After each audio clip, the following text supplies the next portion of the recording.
Supercrack Estrella presenta. Ya somos zombies en efecto, pero porque todo está muerto ya. ¿Existe una frontera nítida entre lo vivo y lo inerte? El origen de la vida es una de las temáticas que más fascinación despierta, no solo en el mundo científico. Sin embargo, pocas materias pueden resultar más frustrantes a la hora de ser abordadas.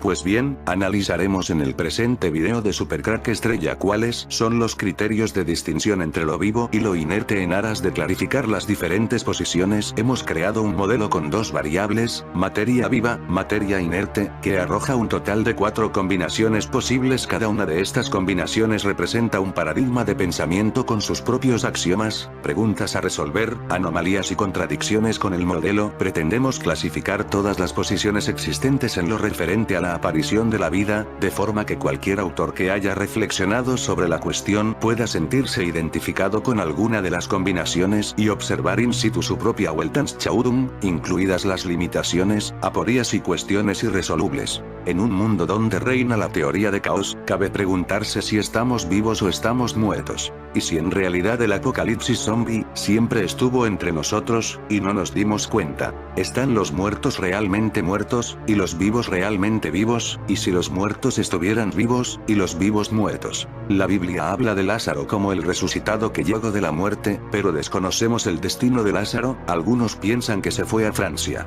¿Dónde estuvo Lázaro durante su muerte? Distinguir entre lo vivo y lo inerte, inanimado, o simplemente muerto, es de las acciones más intuitivas que puede realizar un ser humano. Sin embargo, aún presuponiendo la lógica inherente a esta distinción, hemos de enfrentarnos a cuestiones nada baladíes, como enumerar las características esenciales de los entes vivos, averiguar las leyes que rigen el tránsito desde lo inerte hasta lo vivo, o valorar en qué medida la vida puede incidir en las reglas que parecen regir el universo, hasta el punto de ser capaz de modificarlas o revertirlas. Estas preguntas no cuentan con una respuesta unánime en la comunidad científica, menos aún si las confrontamos con los grandes interrogantes cosmológicos. Pues bien, para analizar esta temática hemos creado un modelo con dos variables, materia viva y materia inerte, uno que arroja 4 combinaciones posibles. A. Modelo materia viva, 1. Materia inerte, 0. La materia viva y la materia inerte están nítidamente diferenciadas, pero el peso o relevancia recae en lo vivo.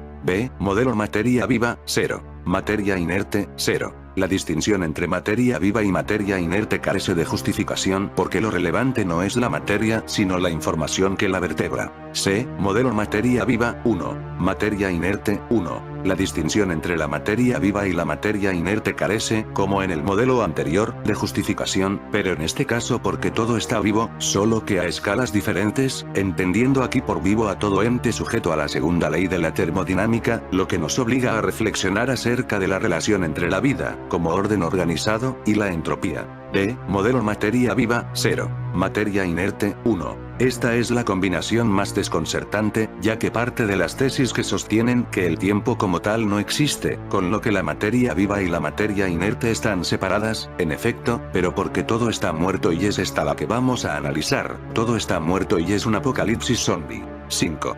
Cuarta combinación.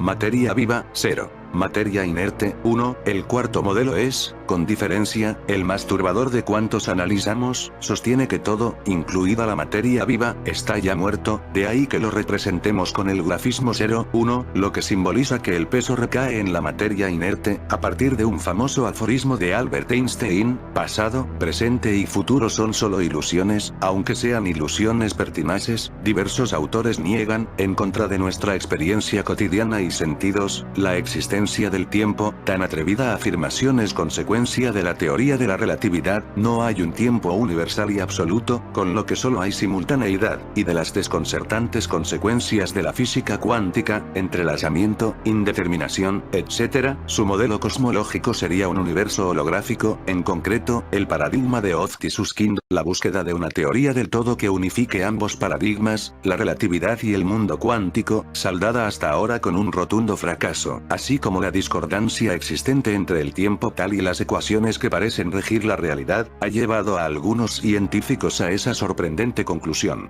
Todos los hechos, por llamarlos de alguna manera, estarían estampados en el universo como fotografías fijas, en un contexto estático, sin movimiento alguno. La flecha del tiempo sería un constructo cultural, una mera convención humana. Ni siquiera somos capaces de expresar con las palabras adecuadas las implicaciones de esta hipótesis cosmológica. Pues bien, con un escenario tan inquietante como el descrito, las preocupaciones acerca de la vida resultarían, en comparación, triviales. Una nimiedad ante el calado del desafío que representa este paradigma. En efecto, si el tiempo, el movimiento, la causalidad, es una ilusión, el problema ya no es cómo es que existe la vida, sino por qué creemos que estamos vivos. El núcleo de la cuestión residiría ahora, no ya en la materia viva, sino en una parte de ella, en concreto, en la conciencia humana, que percibe lo que no es. Desde esta perspectiva, nuestro cerebro, que es un producto de la evolución, pensaría acerca de sí mismo que está vivo, de la misma manera que existir y ser meramente ilusorio. La vida es la suma de nuestros últimos momentos. La vida como sueño rememora la literatura calderoniana, pero en este modelo cosmológico es algo más profundo. ¿Qué diferencia hay entre sostener que el tiempo no existe y afirmar que existe Dios?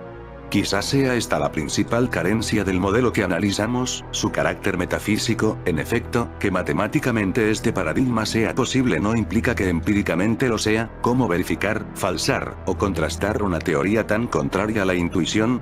Además, afirmar que el tiempo es una ilusión es como sostener que la realidad no existe, con lo cual, ¿qué hacer con las constantes cosmológicas, la evolución, el Big Bang o las supernovas? Esto es, ¿en qué parte de la realidad situar estos eventos, hechos, sucesos o reglas?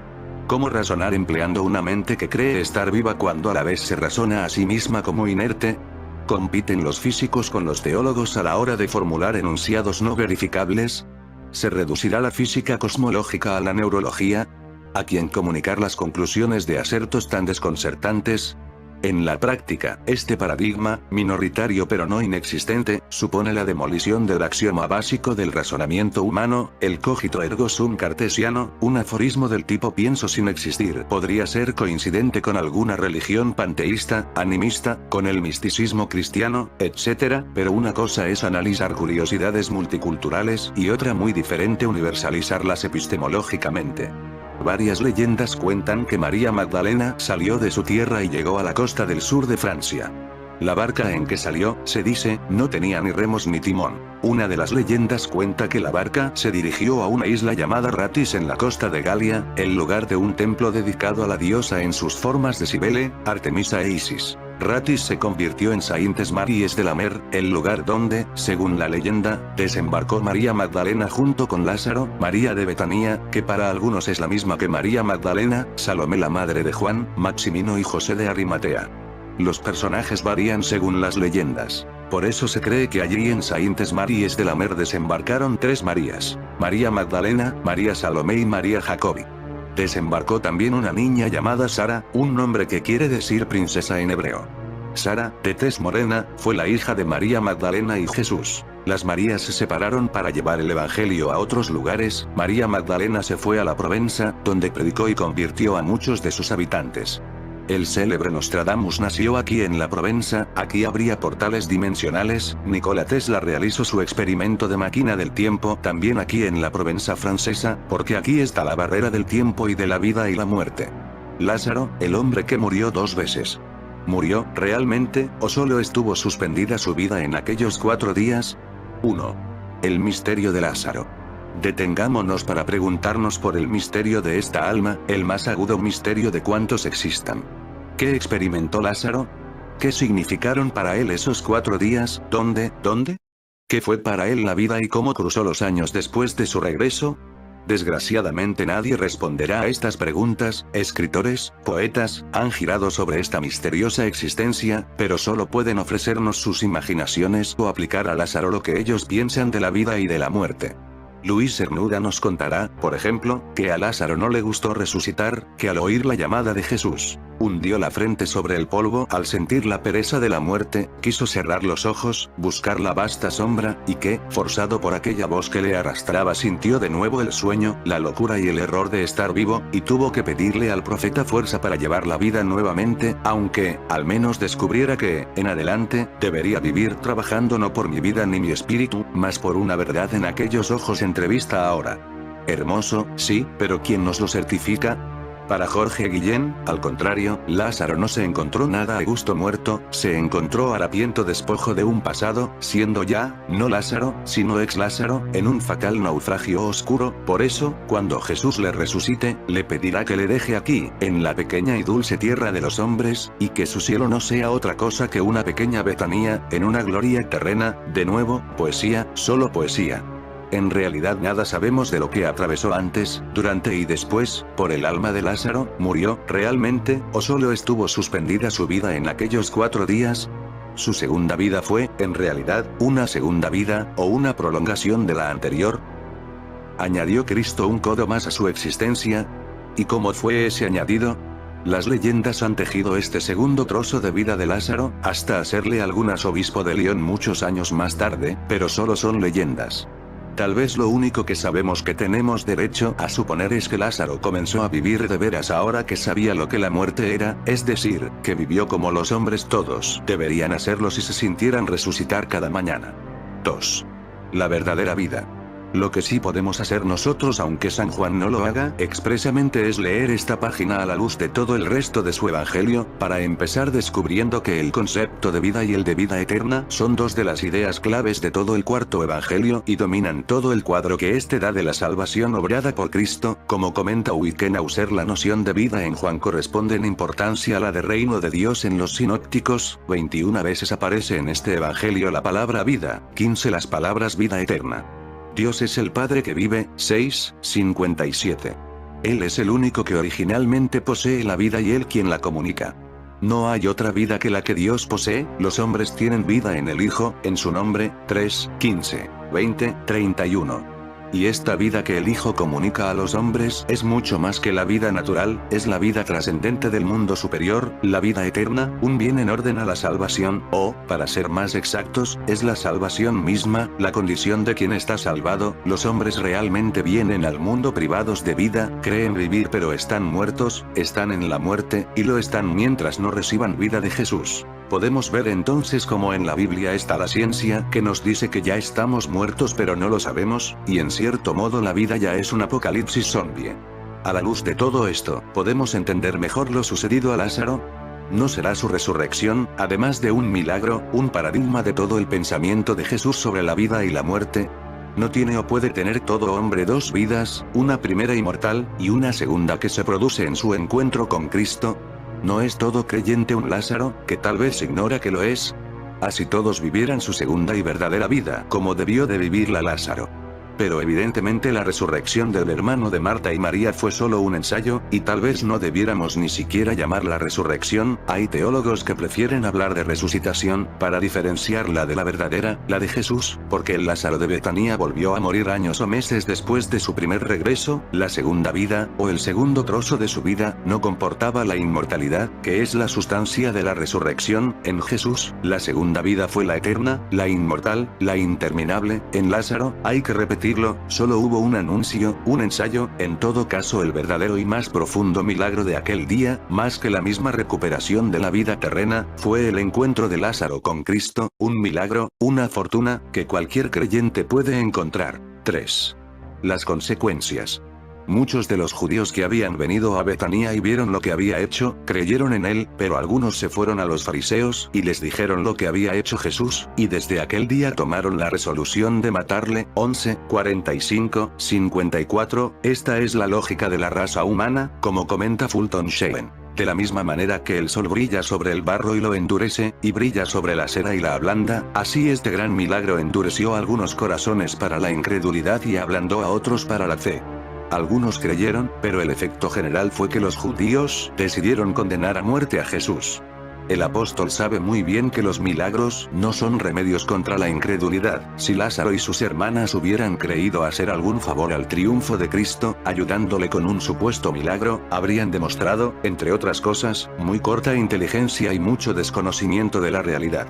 Habrían, en definitiva, acelerado su muerte, porque los fariseos poco hubieran tenido que temer de Cristo si éste hubiera sido un impostor, era el conocimiento de su poder divino lo que les empujaba a la acción, porque eso era lo que le volvía verdaderamente peligroso, no niegan sus milagros. Al contrario, lo que les alarma es precisamente que hace muchos, y que la gente le seguirá cada vez en mayor número. Estrecharán el cerco, no porque le crean un impostor, sino porque se dan cuenta de que no lo es. Jesús lo sabe, tenía razón en el fondo Tomás al decir que subir a Jerusalén era ascender a la muerte. Jesús no solo se ha metido en la madriguera del lobo, sino que le ha provocado con un milagro irrefutable. La resurrección de Lázaro no dejaba escapatoria. O creían en él, o le mataban, y habían decidido no creer en él, por eso esta resurrección era el sello de su muerte, pero aún no había llegado su hora. Por eso señala el evangelista que, después de estos hechos, Jesús ya no andaba en público entre los judíos. Antes se fue a una región próxima al desierto, a una ciudad llamada Efrem, y allí moraba con los discípulos. Invirtamos ahora la crítica, supongamos que es cierto y tratemos de abstraer sus implicaciones. ¿Qué explicaría el hecho de que el tiempo no exista? Dado que la hipótesis del tiempo atemporal es tan temeraria, nos legitima de alguna manera a formular también preguntas con el mismo nivel de atrevimiento, nos planteamos en concreto dos. A. Si hay alguna relación entre este modelo y el hecho de que no hayamos encontrado vida inteligente todavía. B. Y si hay alguna relación entre este modelo y la aparente ausencia de leyes que rijan la creación de la vida. En efecto, nuestro inexplicable fracaso a la hora de encontrar vida extraterrestre, es la consecuencia necesaria de un universo estático, sin movimiento, donde el tiempo es una mera ilusión humana, o terrestre. No hallamos nada porque no hay nada que hallar, no porque seamos una creación divina, ni mucho menos, sino simplemente porque nuestras bases epistemológicas, tiempo, causalidad, pasado, futuro, son profundamente erróneas. Esto explicaría que tampoco seamos capaces de encontrar las leyes que rigen, predicen, la existencia de la vida. En efecto, si somos entes inertes, las reglas a las que estamos sujetos son las mismas que las del resto de la naturaleza, ya que no hay tránsito desde la materia inerte a la materia viva, de ahí que ni siquiera seamos capaces de repetir el experimento. En resumen, el modelo 0,0 nos sitúa en los límites del raciocinio, si bien nos resolvería algunos problemas de gran relevancia, sin duda preferimos seguir conviviendo con estos. La cuestión de fondo ya no residiría en nuestra incapacidad para repetir el experimento, primer modelo, tampoco en que no logremos arrancar a la naturaleza el secreto de las leyes que rigen la vida, segundo modelo, y mucho menos en que enarbolemos la cultura humana para defendernos de las consecuencias de la entropía, tercer modelo. Ahora el problema es que no somos capaces de explicar absolutamente nada. Si el universo es estático, el problema ya no es cómo emergió la vida, sino cuál es la naturaleza de la realidad que nos rodea. Nos resultaba sorprendente un universo que permitiese observadores, pero más inconcebible aún nos resultaría un observador sin universo. Si el tiempo no existe, en efecto, no nos hace falta seguir invirtiendo en SETI, pero nos deja tantas cuestiones abiertas que si pudiéramos elegir, probablemente optaríamos por seguir conviviendo con la búsqueda a ciegas en la inmensidad del espacio. 6. Conclusiones. ¿Qué se nos escapa? Hay varias anomalías que se superponen. Que no dispongamos de una ley que prediga la existencia de la vida. Que no seamos capaces de reproducir la vida desde o a partir de la materia inerte. Que no hayamos encontrado todavía vida extraterrestre. Que la vida inteligente no haya colonizado espacios vastos, pero no inabarcables, como nuestra galaxia. Que la vida y la entropía parezcan incompatibles. La naturaleza del tiempo y sus conceptos afines, como los de flecha del tiempo o la causalidad. La naturaleza de la conciencia, con un cerebro que percibe lo que parece no ser, como el tiempo, pero que a la vez es capaz de tomar conciencia de su ilusión, percepción que difícilmente encaja con los parámetros darwinistas. ¿Qué clase de ventaja adaptativa sería la que permite tomar conciencia de la inexistencia de la realidad? Etcétera. Examinados estos interrogantes en su conjunto, dan la impresión de que las cuestiones sustanciales en lo referente a la vida distan de ser comprendidas de forma holística. Mientras que en física parece que siempre se está cerca de unificar la teoría de la relatividad y la física cuántica, aun cuando por ahora sea solo una ilusión, en lo referente a la vida parece como si no hubiera nada que unificar porque no hemos comenzado todavía y está todo por hacer. Quizá haya procesos químicos o físicos que desconozcamos hasta el punto de no ser capaces de plantearnos ni siquiera las hipótesis correctas. Quizá la energía necesaria para iniciar el proceso de la vida sea la propia de las supernovas o de las estrellas de neutrones, como ocurre para que aparezcan los materiales pesados que también nos conforman. Quizá sea al contrario, y la vida no necesite condiciones muy singulares para germinar. Quizá, que no hayamos encontrado vida todavía, sea un indicio de algún interrogante cosmológico que no somos capaces de intuir aún. Quizá podamos algún día relativizar el calado del problema encontrando vida extraterrestre o reproduciendo la existente en la Tierra, pero mientras tanto poco más se puede hacer.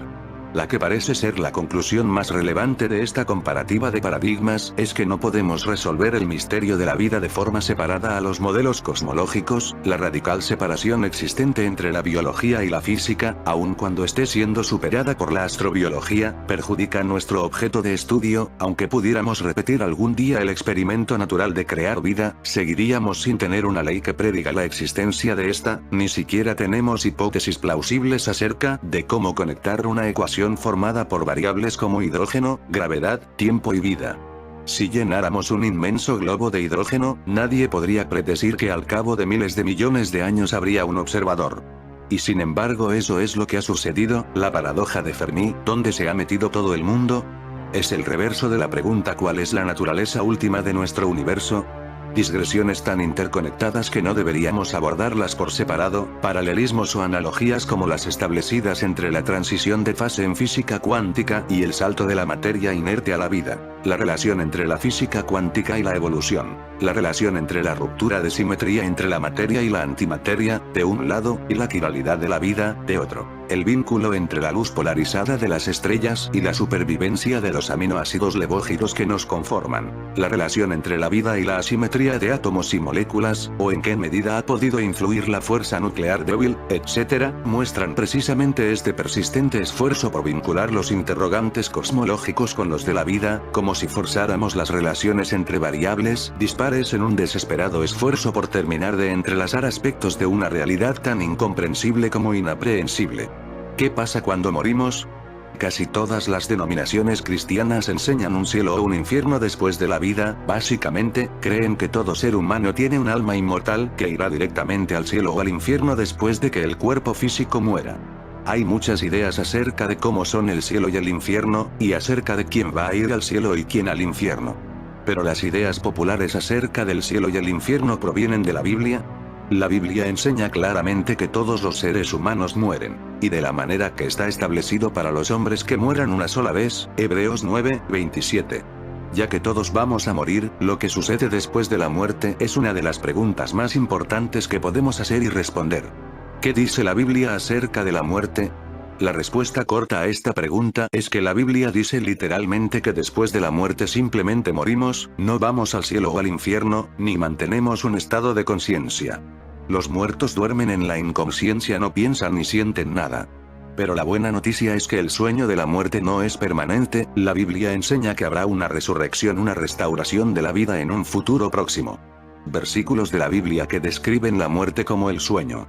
Cuando la Biblia describe la muerte, con frecuencia la compara con el sueño. ¿Por qué no morí yo en la matriz, o expiré al salir del vientre? Pues ahora estaría yo muerto, y reposaría. Dormiría, y entonces tendría descanso. Job 3:11-13, énfasis añadido. Así el hombre yace y no vuelve a levantarse. Hasta que no haya cielo, no despertarán, ni se levantarán de su sueño. Job 14:12, énfasis añadido. Porque en la muerte no hay memoria de ti. En el Seol, ¿quién te alabará? Salmos 6:5. Mira, respóndeme, oh eterno Dios mío, alumbra mis ojos, para que no duerma de muerte. Salmos 13:3, énfasis añadido, pues sale su aliento, y vuelve a la tierra. En ese mismo día perecen sus pensamientos. Salmos 146:4. Y muchos de los que duermen en el polvo de la tierra serán despertados, unos para vida eterna, y otros para vergüenza y confusión perpetua. Daniel 12:2, énfasis añadido. Dicho esto, les dijo después: nuestro amigo Lázaro duerme, mas voy para despertarle. Pero Jesús decía esto de la muerte de Lázaro, y ellos pensaron que hablaba del reposar del sueño. Juan 11:13, énfasis añadido. Porque a la verdad David, habiendo servido a su propia generación según la voluntad de Dios, durmió, y fue reunido con sus padres, y vio corrupción. Hechos 13:36, énfasis añadido. Por lo cual hay muchos enfermos y debilitados entre vosotros, y muchos duermen. 1 Corintios 11:30, énfasis añadido. Entonces también los que durmieron en Cristo perecieron, mas ahora Cristo ha resucitado de los muertos. Primicias de los que durmieron es hecho. 1 Corintios 15:18-20, énfasis añadido. He aquí, os digo un misterio: no todos dormiremos, pero todos seremos transformados. 1 Corintios 15:51, énfasis añadido. ¿En qué se parece la muerte al sueño? La muerte se parece al sueño, en que cuando uno ha muerto no se produce ningún pensamiento consciente. Las personas que están muertas están completamente inconscientes, no tienen noción del tiempo, no tienen ningún sentimiento y no están conscientes de sí mismos o de su entorno. Estos versículos de la Biblia explican con más detalle cómo la muerte es un estado de inconsciencia, pues sale su aliento, y vuelve a la tierra. En ese mismo día perecen sus pensamientos. Salmos 146:4. Porque los que viven saben que han de morir, pero los muertos nada saben, ni tienen más paga, porque su memoria es puesta en olvido. Eclesiastés 9:5. Los versículos de la Biblia que hemos citado en este artículo dejan claro que cuando una persona muere, está inconsciente. La muerte es como el sueño. Pero mucha gente cree que las personas buenas van al cielo cuando mueren. De hecho, cada año miles de personas preguntan en los diferentes buscadores: ¿iré al cielo? Las escrituras anteriores responden esa pregunta de manera indirecta. Colectivamente nos hablan del estado mental de los muertos y usan una analogía, el sueño, que no coincide con la idea que se tiene acerca del cielo comúnmente. La mayoría de las iglesias no enseñan que la gente va al cielo a dormir por la eternidad. No hay ninguna escritura que diga que vamos a ir al cielo cuando muramos. De hecho, Jesucristo, la máxima autoridad a la que podemos consultar acerca del tema, dijo en Juan 3:13: nadie subió al cielo, sino el que descendió del cielo, el Hijo del Hombre, que está en el cielo. El apóstol Pedro ratificó la enseñanza de Jesucristo en su famoso sermón de Pentecostés, el cual pronunció 7 semanas después de la resurrección de Jesús. Varones hermanos, se os puede decir libremente del patriarca David, que murió y fue sepultado, y su sepulcro está con nosotros hasta el día de hoy, porque David no subió a los cielos. Hechos 2:29-34. Platón. El saber que vas a morir es lo que hace que la vida sea única e irrepetible. La conciencia de la muerte la que convierte la vida en un asunto muy serio para cada uno. Cristianismo promete una existencia más feliz y luminosa que la vida terrenal para los que hayan cumplido los preceptos de Dios. Lucrecio. Preocuparse por los años y los siglos en que ya no estaremos entre los vivos es como preocuparse por los años que han precedido nuestro nacimiento. Ni antes nos dolió, ni después nos dolerá. Epicuro. Este sabio afirma que los verdugos y horrores infernales no son más que fábulas que no deben asustarnos a la hora de pensar en la muerte, ya que nunca vamos a coexistir con la muerte. Si estamos nosotros no puede estar la muerte, y al contrario. Martin Heidegger definió la muerte como algo que se presenta en el ahora de la vida del hombre. Tomás de Aquino habla sobre el mal que representaba la muerte, simplemente por el hecho de que con ella se acaba la vida. Cicerón dice que filosofar no es otra cosa que prepararse para morir.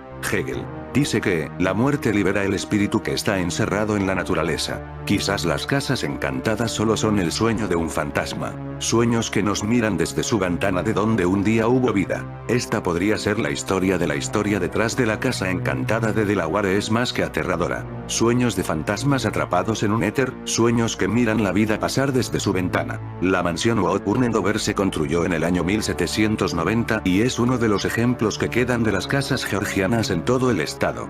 La casa de 7 dormitorios ha sido hogar a muchísimos ciudadanos poderosos de Delaware, y fue comprada por el estado de Delaware en el año 1965 para convertirla en la casa del gobernador. Fue entonces renovada para hacerla ver más moderna. Una cosa, sin embargo, se ha mantenido en esta antigua casa, a pesar de los numerosos habitantes y de haberse convertido en la casa del gobernador: los fantasmas no se han marchado de ella, sueños de una vida que no sabe que está soñando. Otro propietario dijo que llenaba su barril de vino cada noche, y se lo encontraba vacío al día siguiente.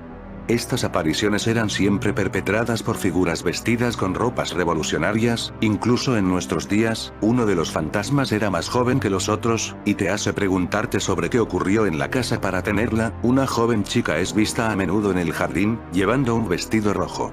Ella se divierte en las piscinas y en las fuentes. Realmente todas estas historias son alucinantes. En fin amigos de Supercrack Estrella, si el video te gustó pulgar arriba.